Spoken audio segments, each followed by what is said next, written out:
Bienvenidos al canal Abre los Ojos, una mirada crítica a la religión y a la política. En el día de hoy vamos a terminar el tema de Mahoma. Vimos primero el tema de Moisés, luego el tema de Jesús. Ahora estamos hoy terminando el tema de Mahoma. En este vídeo que he titulado Desaparición y redescubrimiento de Mahoma. Porque, aunque parezca increíble, Mahoma, después de su muerte, desapareció de la historia durante varias décadas y volvió a aparecer en un momento dado. Y es imposible entender el personaje sin explicar por qué desapareció y por qué reapareció. Ese es el tema del día de hoy. Oficialmente Mahoma muere en el año 632, pero no existe ninguna mención a él, ni en la literatura, ni en las inscripciones de dedicatorias de monumentos, ni en la epigrafía, ni en monedas. Ninguna en el mundo islámico no se menciona a Mahoma hasta los años 685, 687, o sea, medio siglo después.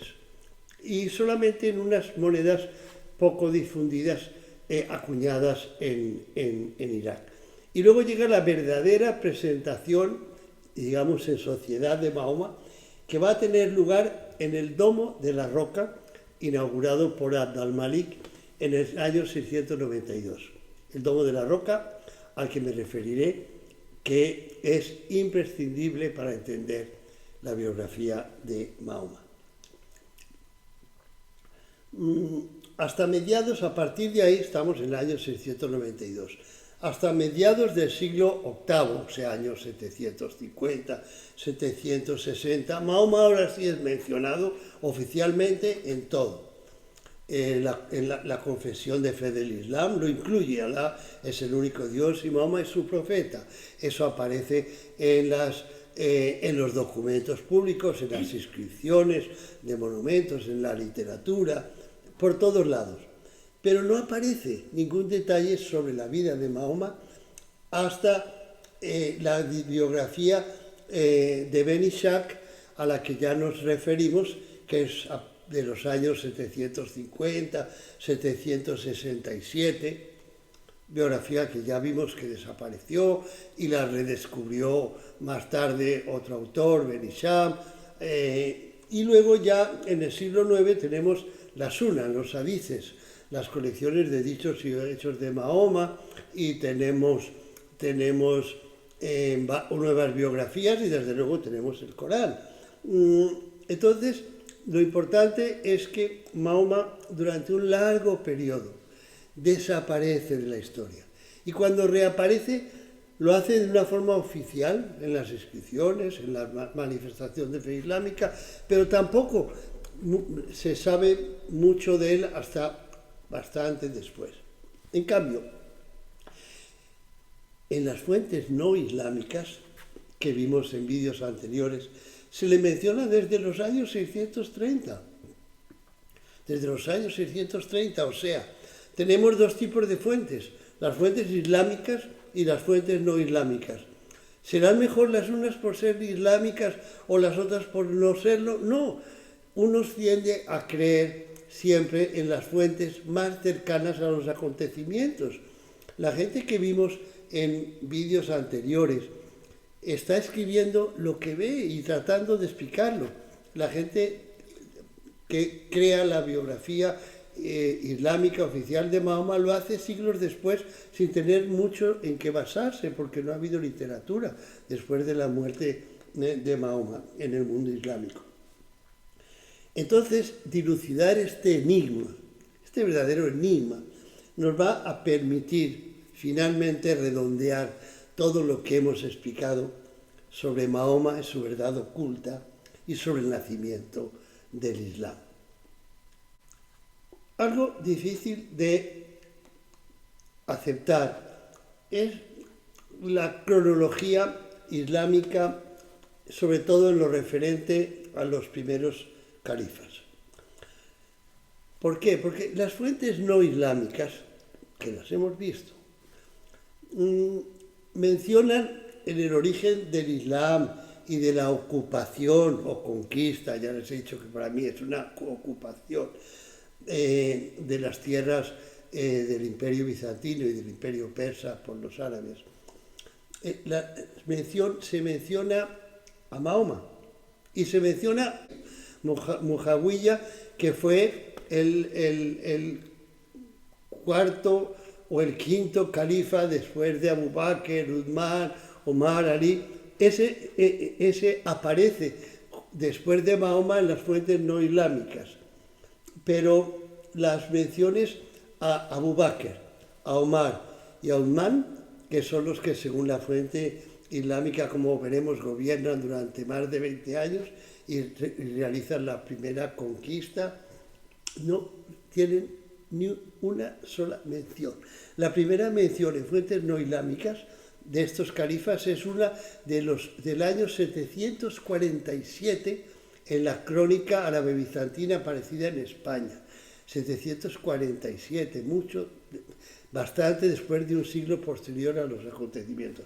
Hasta ahí no hay ninguna mención de Abu Bakr, de Omar y de Uthman que sea de la época de los acontecimientos.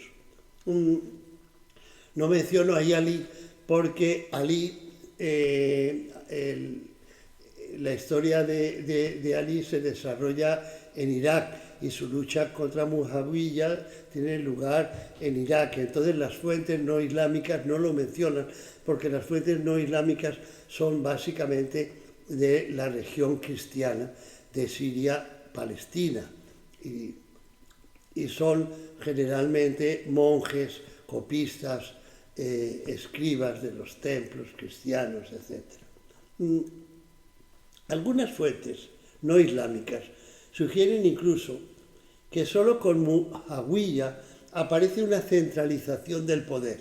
Es el caso de dos autores a los que ya hemos visto, John Barpen-Calle y Sebeos, que muestran que Mujawiya fue el primer gobernante árabe que controló el área de Siria-Palestina, principalmente, en forma efectiva, y la sometió a los órdenes de un solo hombre. O sea, hasta Mujawiya, lo que estos autores nos dicen es que lo que había era una lucha interminable entre facciones, entre tribus, y solamente con Mujawiya aparece una fuente de poder que centraliza este mundo que va a ser el mundo islámico. Las fuentes no islámicas mencionan a Mahoma vivo después de la ocupación de Jerusalén y en un caso le atribuyen la ocupación de Siria-Palestina. La ocupación por el Islam, o lo que será el Islam, de Jerusalén tiene lugar en el año 637. La cronología oficial pretende que Mahoma ha muerto en el 632. Sin embargo, los que están viendo lo que pasa describen a Mahoma muy vivo tomando Jerusalén en el año 637. Ven que todo eso constituye una serie de enigmas que vamos a tratar de abordar. Veamos la cronología islámica y lo que yo llamo la cronología no islámica. Quiere decir cómo yo interpretaría la cronología a la luz de lo que he estudiado no solamente en la cronología islámica, sino en los datos que nos aportan los escritores del mundo no islámico. Entonces, según el mundo islámico, Mahoma nace en el año 570 y muere en el 632. Yo no discuto que puede haber nacido en el 570, no hay ninguna fuente que lo compruebe y parece sospechoso que se le hace nacer, como a todo personaje importante, en el año de un gran milagro que en el mundo árabe fue la pretendida invasión de la Meca por Abraha, un rey de Yemen. Yo creo que Mahoma no pudo morir antes del 637, porque como vimos, es el líder de la toma de Jerusalén. No creo que él haya nombrado a Mujawiya gobernador de Siria. Mujawiya según la literatura oficial, es nombrado gobernador de Siria en Damasco. Siria-Palestina es la parte principal del Imperio Bizantino, que ya está siendo ocupada por los árabes. No creo que Mahoma lo nombrara porque es obvio que Muawiyah odiaba a Mahoma y es obvio que Mahoma no podía sentir ninguna simpatía por Muawiyah, como iremos viendo. Entonces, si estaba vivo en el 637 y no fue quien nombró a Muawiyah gobernador de Siria-Palestina en el 639, que es cuando es nombrado Muawiyah, pues digamos que debió morir hacia el año 638. Y aquí vienen los supuestos califas bien guiados, como se llama en el Islam. Abu Bakr, 2 años, 632-634, Omar, 10 años, 634-644, Uthman, 12 años, 644-656. Es decir, en total 24 años. De esos 24 años no hay ningún testimonio, ni en el mundo islámico antes de, como hemos visto, de mucho tiempo después de los hechos, ni en el mundo no islámico. Por eso pongo un punto de interrogación. Porque si el verdadero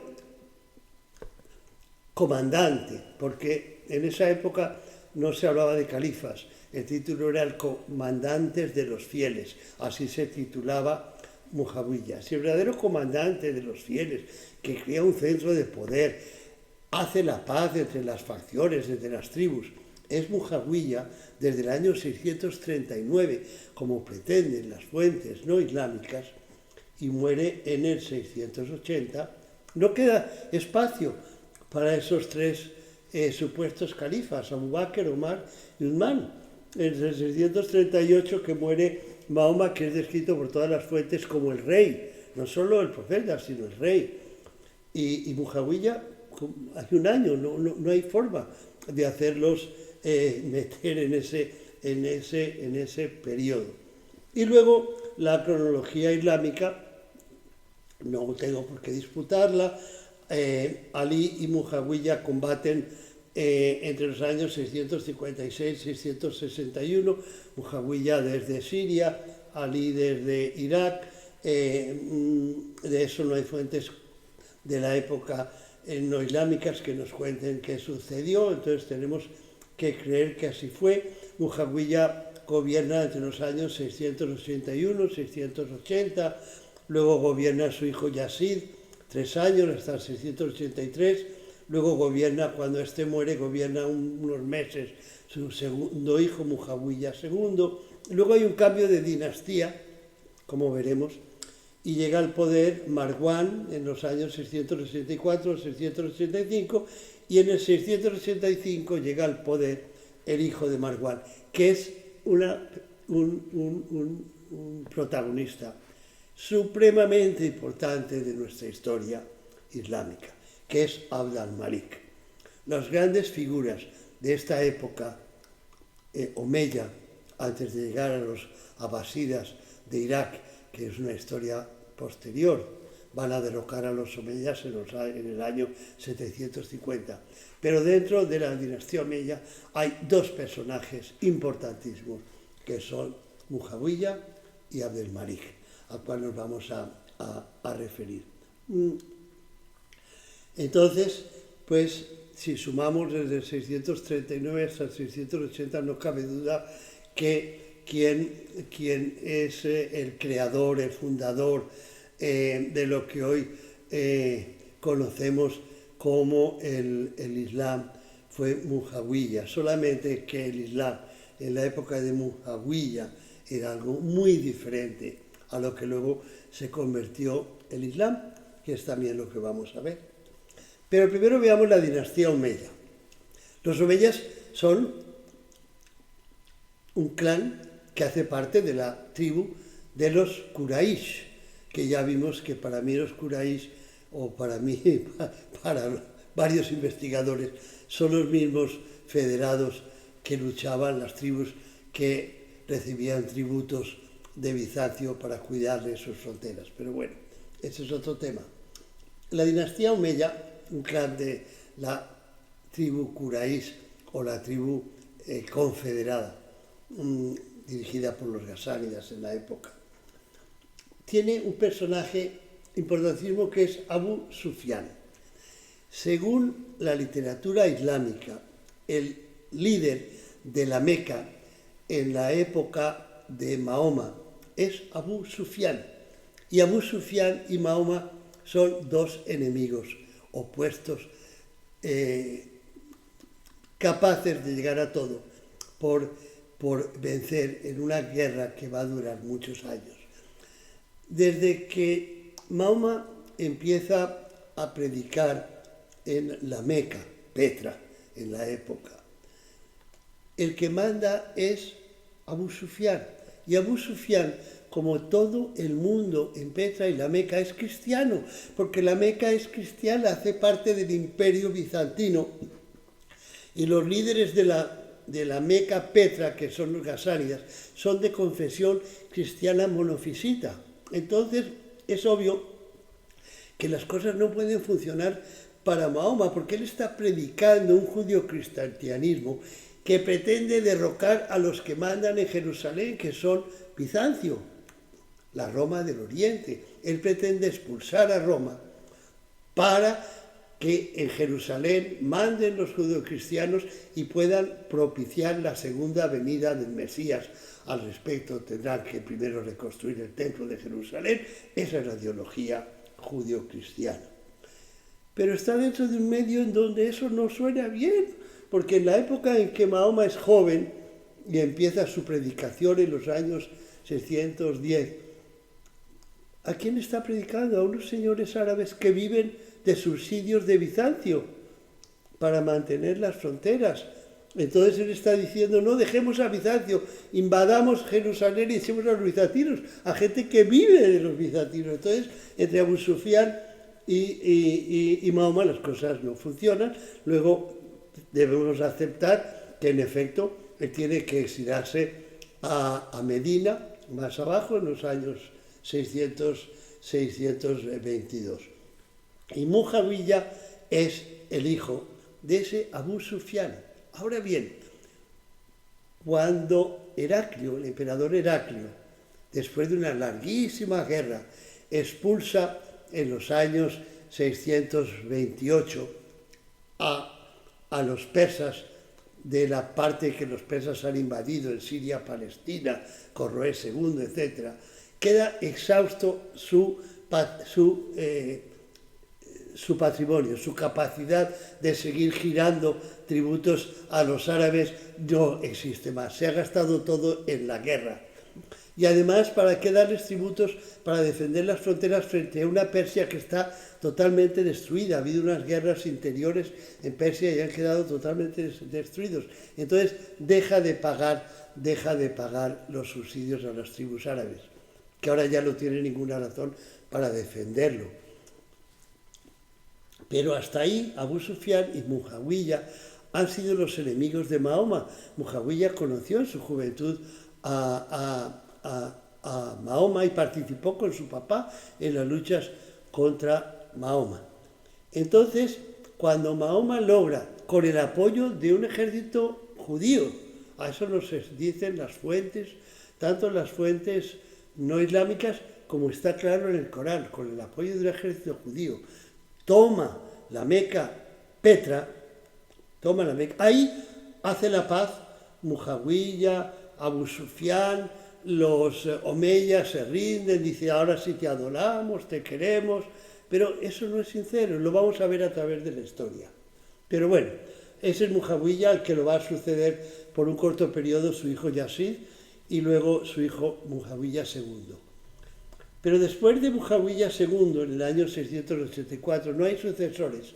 Y entonces hay un cambio en la dinastía. Ahora va a ser la dinastía que se conoce como Marwánida, por el creador Marwán I, que llega a ser califa a la muerte de Mujawiya II.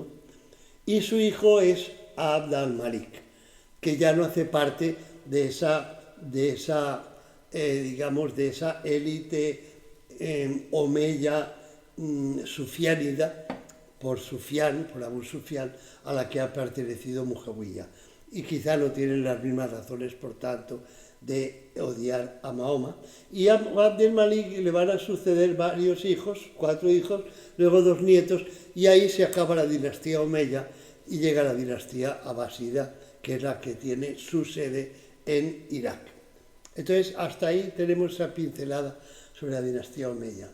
Ahora, ¿cuál era la religión de Mujawiya? ¿Cuál era su religión? Eso lo tenemos claro en las fuentes, ¿no?, islámicas. Su esposa era cristiana, de la tribu de Kalb, una tribu cristiana, madre de su hijo Yazid, que también fue el califa, el que le sucedió. Cuando Mujawiya es nombrado califa o comandante de los fieles, después de vencer a Ali, ¿qué hace? Va a Jerusalén y ora en la tumba del sepulcro, en Getsemaní y en el templo de la dormición de María. Más cristiano imposible. Los cristianos de diferentes sectas, recuerden que en Oriente en esta época no es solamente el catolicismo de hoy día, hay cantidad de sectas, hay los monofisitas, los arrianos, los nestorianos, los maronitas, los ortodoxos, que son los ortodoxos griegos hoy día.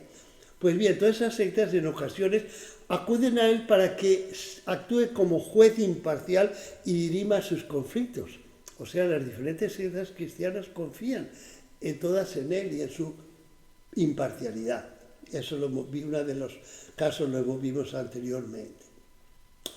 Su administración y su ejército incluyeron a cristianos en altos cargos, incluso en el más alto cargo, el primer ministro era cristiano, como vimos.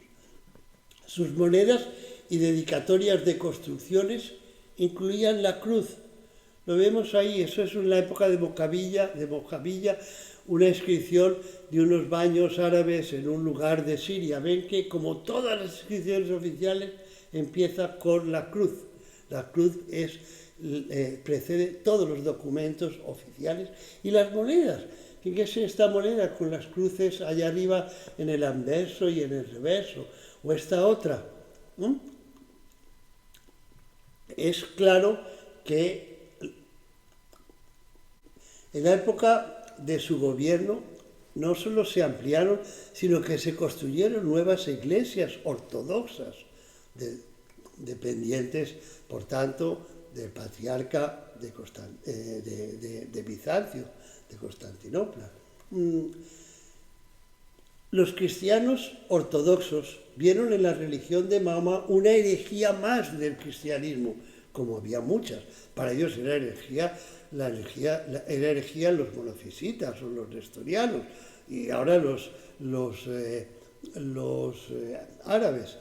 Pero no vieron una religión diferente, vieron una secta más que ellos llamaban herejía más del cristianismo, pero lo vieron como gente de la familia cristiana.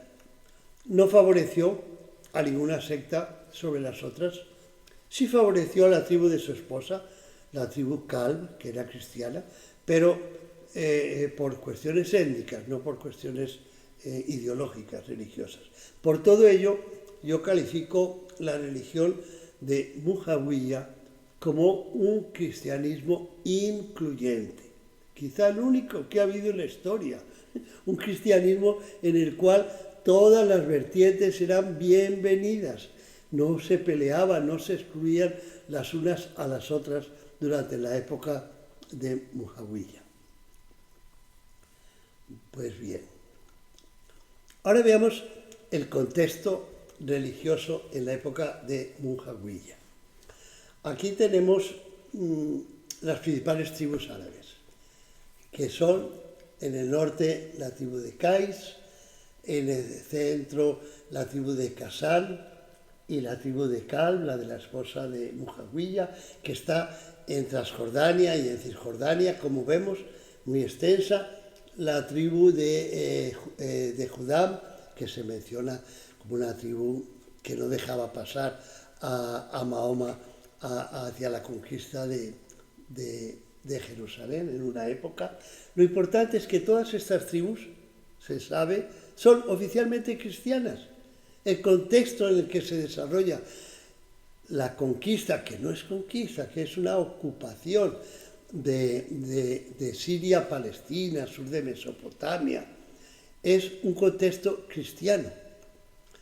Y lo que, como hemos explicado, pero eso no es el tema, lo digo únicamente pasando, lo que ha ocurrido es que al retirarse Bizancio, porque no quiere seguir pagando tributos, aquellos que recibían los tributos ahora ocupan las ciudades y los reciben ellos directamente de la gente. Eso es otro tema en el que no quiero entrar, pero da una idea del contexto en el que se mueve Mahoma.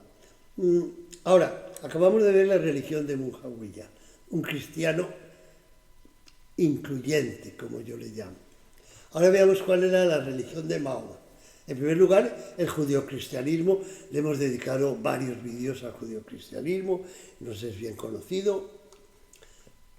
Mahoma era propenso a una alianza con todo creyente en el Dios único, en el juicio final, en la resurrección y cuya vida estuviera guiada por principios éticos.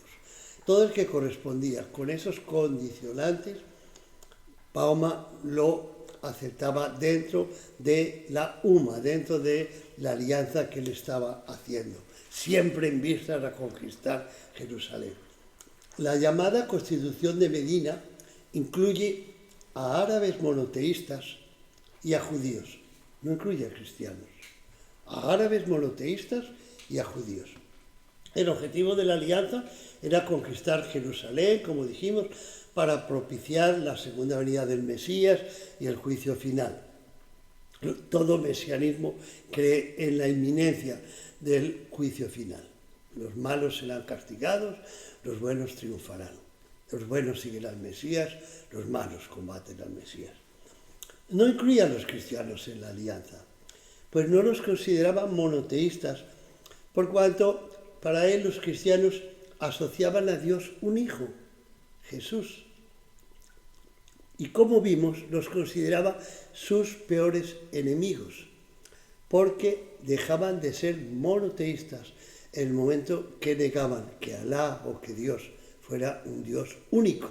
Y así eran los judeocristianos, que en su época odiaban principalmente a Pablo por haber convertido a Jesús en algo que no era, en un Dios, cuando era un Mesías, un ser terrenal. Entonces, el enfrentamiento entre los omeyas, sufianidas, o sea, los de Abu Sufyan, Mujawiya y Mahoma, era inevitable. Unos eran cristianos, el otro odiaba a los cristianos.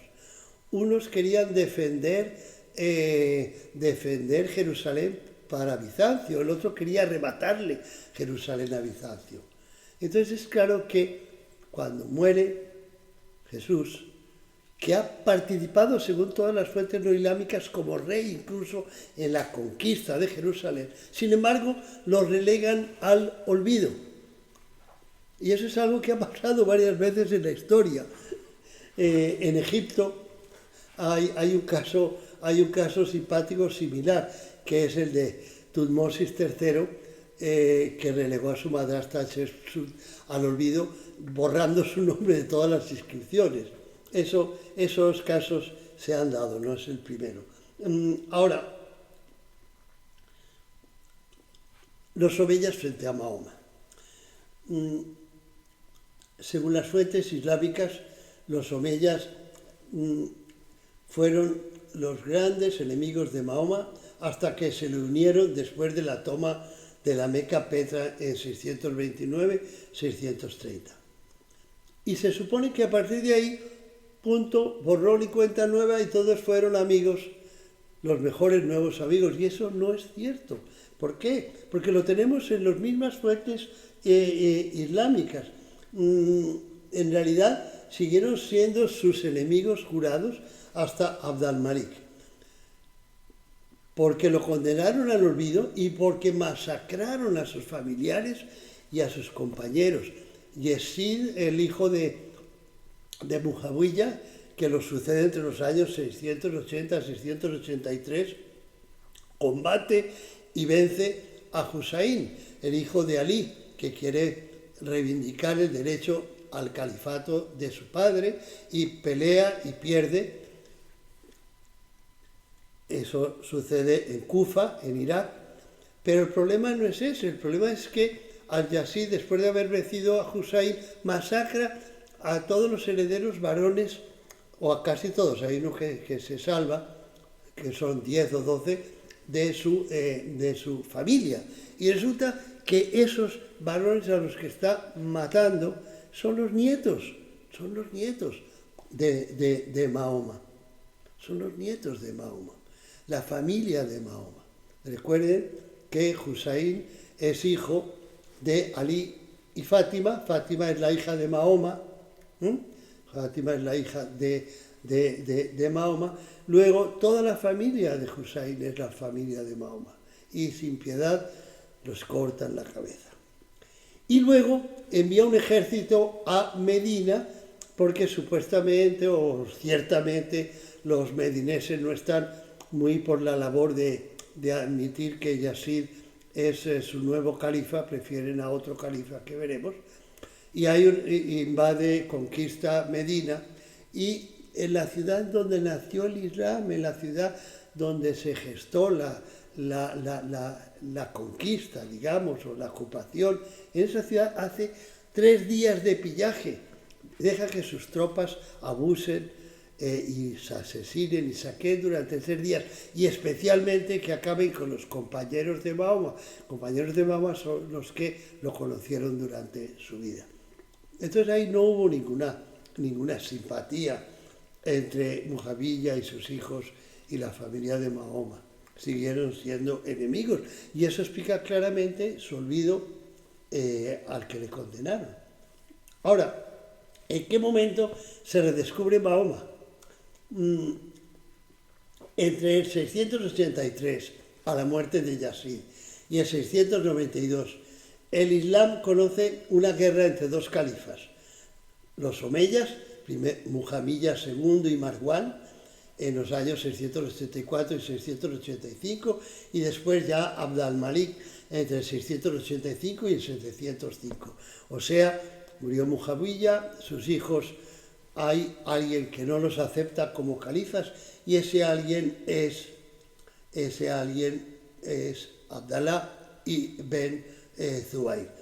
Y fíjense, este mapa lo que nos dice es que en un momento dado lo único que conservan los omeyas es esa partecita que dice ahí Damasco, que es Siria-Palestina, pero esa partecita es la más rica, la más densa, la más poblada y la que tiene mejores ejércitos, de forma que poco a poco irán arrebatando a Ben Zubayr todos los demás territorios. Pero lo importante es que por primera vez un califa penetra sus dominios hasta el fondo de Arabia. Entonces, en Kufa, en Irak, en donde gobierna un hermano de Abdallah ibn Zubayr. Primero, Zubayr acuña unas monedas con algo parecido a la declaración de fe actual. Alá es Dios único y Mahoma es su profeta, y es obvio que lo que quiere es sustituir al profeta Jesús, que era un profeta y un Mesías cristiano, por un profeta 100% árabe. Era una forma de ganarse al mundo árabe.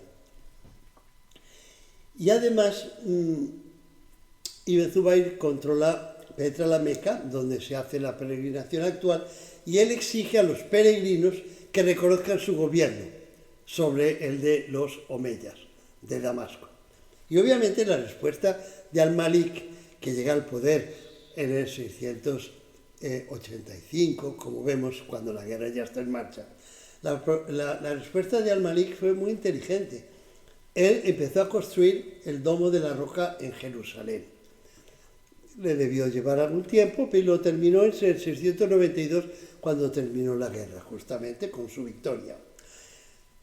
quería con ello reemplazar a Petra como destino de las peregrinaciones. Y hay testimonios que indican que hubo peregrinaciones hacia el Domo de la Roca en Jerusalén. Y para honrar a Mahoma como un profeta árabe, en reemplazo de Jesús, el profeta judío. Entonces, Mahoma aparece desde el 692 como profeta de Alá en todo tipo de inscripciones, aunque tardaremos más en tener una biografía como vimos, pero en todo tipo de inscripciones a partir de Abdel-Malik, Alá es Dios único y Mahoma es su profeta. Con lo cual el mundo árabe tiene un profeta árabe como cabeza de su religión y no un profeta judío como era Jesús. Este es el Domo de la Roca. Es el momento en que nace Mahoma y empieza tímidamente a nacer el Islam. Tiene inscripciones en la parte externa y en la parte interna. Vamos a ver rápidamente un extracto de esas inscripciones. Sobre Alá, ¿qué se dice en el Domo de la Roca? No hay otro Dios sino Dios, indivisible, sin par. Decid, Dios es único, Dios es el centro, no ha engendrado ni ha sido engendrado. Dios es verdaderamente mi Señor y vuestro Señor. Por ello sirve y adora a tu Señor. Este es el camino de la rectitud. Dios no ha engendrado, ni ha sido engendrado. Eso del Dios que tiene un hijo no lo admiten. Sobre Mahoma, ¿qué dice? Mahoma es un mensajero de Dios. Quiera Dios bendecirle y cuando llegue el día de la resurrección, aceptar su intercesión en ayuda de su propia comunidad. Mahoma es un siervo y también un mensajero. Los ángeles y Dios todos alaban al profeta. Por lo cual, si te consideras un creyente, sigue adelante, hónralo y reza por él. Mahoma no es un ser divino, es un siervo, es un profeta, es un mensajero, hónralo. Y además es un intercesor que va a ayudarte en el día del juicio final. Ese es Mahoma. Pero en ningún lugar aparece que no sea un hombre común y corriente. Es un siervo de Alá. Y sobre Jesús, ¿qué dice el Domo de la Roca? Creed en Dios y en todos sus mensajeros y dejar de hablar sobre la Trinidad, Padre, Hijo, Espíritu Santo. Cesad por vuestros mejores intereses. Verdaderamente Dios es único. El Mesías Jesús, Hijo de María, es verdaderamente un Mesías de Dios. El Todopoderoso extendió a María una voz y un espíritu. Ni Cristo ni los ángeles en el cielo desprecian servir y adorar a Dios. Oh Dios, bendice a tu mensajero y tu siervo, Jesús, Hijo de María. Decid solamente la verdad sobre Jesús, sobre el cual disputáis. Es el Hijo de María. Veamos las consecuencias religiosas finalmente del Domo de la Roca. Aquí vamos a ver las consecuencias sobre los omeyas sufianidas, sobre los omeyas marwanidas. Recuerden, los sufianidas son los de Mujawiya, los marwanidas son los de Abd al-Malik y los abasidas es la dinastía que en los años 750 tomará el poder en Bagdad, que será gente ya diferente. Entonces aquí lo que queremos ver es la forma de ver la religión de los tres grupos. Los omeyas, los primeros omeyas, los sufianidas, tienen un cristianismo que yo he calificado de incluyente. No mencionan a Mahoma, para nada, no existe. Y a Jesús lo simbolizan por la cruz, que era una forma de mostrar que la creencia en Jesús, en su resurrección, era una creencia en su divinidad. Luego llega Abd al-Malik con su Domo de la Roca. Y a partir de ahí el judio-cristianismo, porque lo que vemos en el Domo de la Roca es judio-cristiano. Lo que acabamos de ver sobre Jesús es algo que lo firmaría cualquier judio-cristiano. Jesús no es un hijo de Dios, no es un ser divino, no desprecia para nada servir y adorar a Dios porque es un mensajero de Dios, un hijo de María, Y eso es la forma de ver a Jesús de los judíos cristianos. Pero a partir del Domo de la Roca, el judio-cristianismo va desapareciendo y va apareciendo un espíritu algo anticristiano. En el 727, un sucesor de Abd al-Malik prohíbe los íconos y las figuras cristianas en el Islam. Ahora Mahoma se menciona como un profeta de Alá, como un servidor de Alá, como un mensajero de Alá, y Jesús se menciona ya no con la cruz no era un símbolo en el que creyeran los judeocristianos para nada, ni el Islam. Jesús se menciona como un siervo y profeta.